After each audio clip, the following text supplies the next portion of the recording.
নমস্কার বন্ধুরা, welcome back to my channel Champa রান্নাঘর। আজ আমি আপনাদের সঙ্গে শেয়ার করব মটর দিয়ে লুচি বা কচুরির রেসিপি, সম্পূর্ণ অন্য রকম পদ্ধতিতে। তাহলে চলুন বন্ধুরা দেখে নিন আমার আজকের রেসিপি। কোনো রকম পুর ভরার ঝামেলা ছাড়াই আর মাত্র হাফ কাপ চালের গুঁড়ো দিয়ে আজ আমি তৈরি করে দেখাবো এই লুচি বা কচুরির রেসিপি।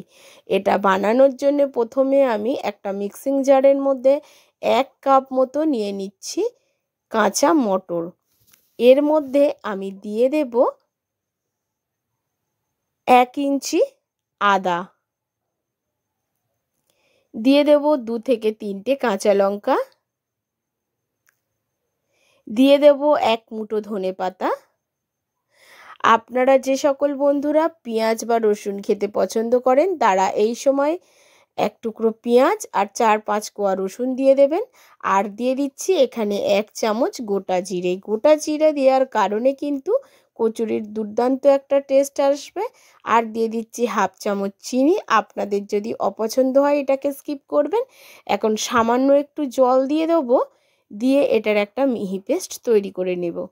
মিহি পেস্ট তৈরি করা আমার হয়ে গেছে। অবশ্যই জলটা একটু কম দেবেন বন্ধুরা, খুব বেশি জল দেওয়ার কিন্তু এখানে কোনো প্রয়োজন নেই।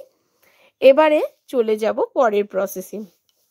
একটা কড়া বসিয়ে নিয়েছি আর কড়ার মধ্যে দিয়ে দিচ্ছি হাফ চামচ মতো সর্ষের তেল। এই সর্ষের তেলের মধ্যে দিয়ে দেব 1 চামচ কালো জিরে ফোড়নে। আপনারা যারা হিং খান তারা অবশ্যই এর মধ্যে এখন হিংটা দেবেন।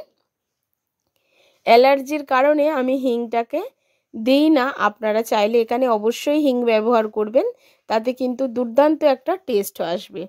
দিয়ে দিচ্ছি হাফ চামচ কাশ্মীরি লঙ্কার গুঁড়ো, যাতে দুর্দান্ত একটা কালার আসে। আর দিয়ে দিচ্ছি হাফ চামচ হলুদ গুঁড়ো। এটাকে একটু নাড়াচাড়া করে নেব লো ফ্লেমে, যাতে পুড়ে না যায় সেটা অবশ্যই লক্ষ্য রাখবেন। আর এটা লো ফ্লেমে করতে হবে। যখন একটা বেশ সুন্দর গন্ধ আসবে কালো জিরে ফোড়নের, তখনই আমি এই মটরশুঁটির পেস্টটাকে দিয়ে দেব কড়াইয়ের মধ্যে এবং একটু নাড়াচাড়া করে এটাকে ভেজে নেব। এই পর্যায়ে প্লিজ বন্ধুরা প্রথম থেকে শেষ পর্যন্ত ভিডিওটি দেখবেন। আর ভিডিওটি যদি একটু কোথাও ভালো লেগে থাকে অবশ্যই একটা লাইক করবেন, প্রচুর প্রচুর শেয়ার করবেন আর কমেন্ট করবেন। আর দেখুন এবারে এর মধ্যে আমি দিয়ে দিচ্ছি মিক্সির জার ধোয়া জল। এখানে আমি হাফ বাটি জল ব্যবহার করলাম। এবারে খুব ভালো করে জলটাকে এই কড়াইশুঁটির পেস্টের সঙ্গে মিশিয়ে ফেলতে হবে। যখন পেস্টটা একটু ফুটে উঠবে তখন এর মধ্যে দিয়ে দিচ্ছি পর্যাপ্ত পরিমাণে লবণ। আর দিয়ে দেব ওই যে বলেছিলাম হাফ কাপ চালের গুঁড়ো। এখানে বাজার চলতি চালের গুঁড়ো আমি হাফ কাপই ব্যবহার করব, এর থেকে বেশি না। আর অল্প অল্প করে দেব বন্ধুরা, এখানে কোনো রকম লাম্পস যাতে না পড়ে তার জন্যে অল্প অল্প করে মেশাতে হবে এই চালের গুঁড়িটা। অবশ্যই চালের গুঁড়িটাকে যখন মেশাবেন অবশ্যই লো ফ্লেমে দেবেন। গ্যাসের ফ্লেমটাকে হাই বা মিডিয়ামে করলে কিন্তু এখানে পুড়ে বা ধরে যেতে পারে চালের গুঁড়িটা দেওয়ার সময়। এবার খুব ভালো করে চালের গুঁড়িটাকে মিশিয়ে নেব, নিয়ে এটাকে একটা থালার মধ্যে আমি ঢেলে নেব।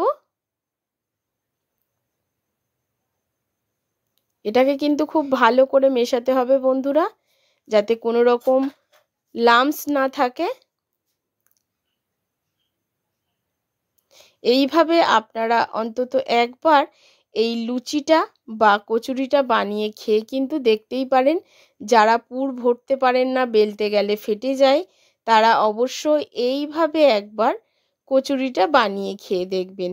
চালের গুঁড়ির পরিবর্তে আপনারা এখানে ময়দাটাও ব্যবহার করতে পারেন। এবার একটা থালাতে তুলে নিয়ে তার মধ্যে কিছুটা পরিমাণ মিশিয়ে দেবো আটা। আটাটা বাইন্ডিংয়ের কাজ করবে। এখানে কিন্তু কড়াইশুঁটির পরিমাণটা বেশি আছে, চালের গুঁড়ো আর আটার পরিমাণটা অনেকটাই কম আছে। মাত্র আমি, যদি আপনি চামচে ধরেন, চা চামচের 2 চামচ আটা মিশিয়েছি। এবারে খুব ভালো করে মিশিয়ে নেব, কারণ দেখুন হাতে কিন্তু বেশ চ্যাট চ্যাট করে লেগে যাচ্ছে। আর এই সময় মাখতে মাখতে যদি দেখেন যে চ্যাটচ্যাট করে হাতে লেগে যাচ্ছে, সেক্ষেত্রে হাতে একটু তেল দিয়ে নেবেন, তাহলে কিন্তু এটা লেগে যাবে না। আর খুব সুন্দর দেখুন, একদম খুব ভালো করে ঠেসে নিয়েছি, আর একদম একটা দেখতেই পাচ্ছেন একটা স্মুথ পেস্ট, একটা স্মুথ ডো তৈরি হয়ে গেছে। এখন এই ডো থেকে কিছু লেচি আমাদেরকে তৈরি করে নিতে হবে। লুচির থেকে একটু বড়, কচুরির থেকে একটু ছোট আমি তৈরি করে নিয়েছি। দেখুন বন্ধুরা, ঠিক এইভাবে লেচিগুলোকে তৈরি করে নেব। আর খুব সহজেই কিন্তু লেচিগুলো তৈরিও হয়ে যাবে, একদম নরম কিন্তু তৈরি হয়েছে। আশা করছি বোঝাতে পারলাম যে কিভাবে আমি এই ডোটা তৈরি করেছি। সমস্ত লেচিগুলো তৈরি আমার হয়ে গেছে। এখন একটা লেচি নিয়ে হাতের মধ্যে গোল গোল করে ঘুরিয়ে একটু চ্যাপ্টা করে দেবো। দেখুন বন্ধুরা, ঠিক এই রকম। আর এখানে দেখুন সমস্তগুলো এই রকমভাবে বানিয়ে নিয়েছি। এবার একটা রুটি বেলনের সাহায্যে এগুলোকে বেলে নেব।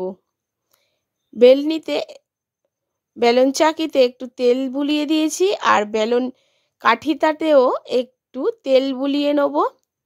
এখানে কোনো রকম শুকনো আটা বা ময়দা দিয়ে আপনি কিন্তু বেলতে যাবেন না। এখানে কিন্তু খুবই আলতো হাতে এটাকে বেলতে হবে তেল দিয়ে। আপনাদের যদি গোল না হয়, সেক্ষেত্রে যে কোনো ঢাকনি বা বাটি বা গ্লাস দিয়ে গোল করে কেটে নেবেন। আমার কিন্তু বেশ গোল হয়েছে, আর থিকনেসটা ঠিক এইরকম একটু মোটা রাখতে হবে।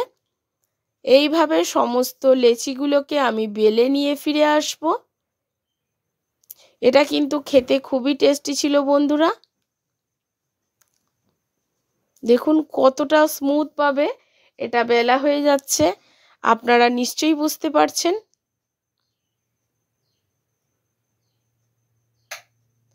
আপনাদের যদি কিন্তু এই লুচিটা বানাতে গোল না হয়ে থাকে, সেক্ষেত্রে কোনো বাটির সাহায্যে গোল করে একটু কেটে নেবেন। আর সমস্ত লুচিগুলো বা কচুরিগুলো তৈরি করে নেওয়া আমার হয়ে গেছে। এখন চলে যাব ভেজে নেওয়ার প্রসেসে। কড়াইতে দিয়ে দিয়েছি পর্যাপ্ত পরিমাণে তেল। খুব বেশি তেল আমি ব্যবহার করিনি, সামান্য তেলই ব্যবহার করেছি। আর তেলটাকে প্রথমে হাই ফ্লেমে খুব ভালো করে গরম করে নিতে হবে, আর মিডিয়াম ফ্লেমে কিন্তু এই লুচি বা কচুরিগুলোকে ভাজতে হবে। আর প্রত্যেকটা কচুরি বা লুচি হবে একদম গোল গোল বলের মতো। দেখুন একটু উপর দিয়ে আমি এরকমভাবে তেলটা দিয়ে দিচ্ছি, যাতে খুব সহজেই কিন্তু এগুলো ভাজা হয়ে যায়। আর বন্ধুরা, এটা কিন্তু মাথায় রাখবেন, হাই ফ্লেমে খুব ভালো করে তেলটাকে যদি আপনারা গরম না করেন, সেক্ষেত্রে আপনাদের কিন্তু একদমই এই কচুরিগুলো ফুলবে না। আর দেখুন বন্ধুরা, কত সুন্দর গোল গোল হয়ে ফুলে যাচ্ছে। আশা করছি আমার আজকের এই কচুরি বা লুচির ভিডিও আপনাদের ভালো লেগেছে। যদি ভালো লাগে অবশ্যই ভিডিওটিকে প্রচুর প্রচুর শেয়ার করবেন, কমেন্ট করে জানাতে ভুলবেন না বন্ধুরা আপনারা কোথা থেকে আমার ভিডিওটি দেখছেন, আর আমার ভিডিও আপনাদের কেমন লাগছে সেটাও অবশ্যই কমেন্টের মাধ্যমে জানাবেন। আর দেখুন বন্ধুরা, ঠিক এইভাবে সমস্ত লুচি বা কচুরিগুলোকে আমি ভেজে নিচ্ছি। তাহলে বন্ধুরা, আজ এই পর্যন্ত। এতক্ষণ ধরে ভিডিওটির সঙ্গে থাকার জন্যে অসংখ্য অসংখ্য আপনাদেরকে ধন্যবাদ জানাই। প্লিজ আমার পাশে থাকবেন আর সাথে থাকবেন, আর আমাকে সাপোর্ট করবেন। কিছু লুচিও আপনাদেরকে আমি পুরো ভেজে দেখিয়ে দিচ্ছি। দেখুন কতটা গোল গোল হয়ে ফুলছে। আমি যেভাবে ভাজছি সেইভাবে আপনারাও ভাজবেন, দেখবেন লুচিগুলো বেশ ফুলে একদম গোল গোল হয়ে যাবে।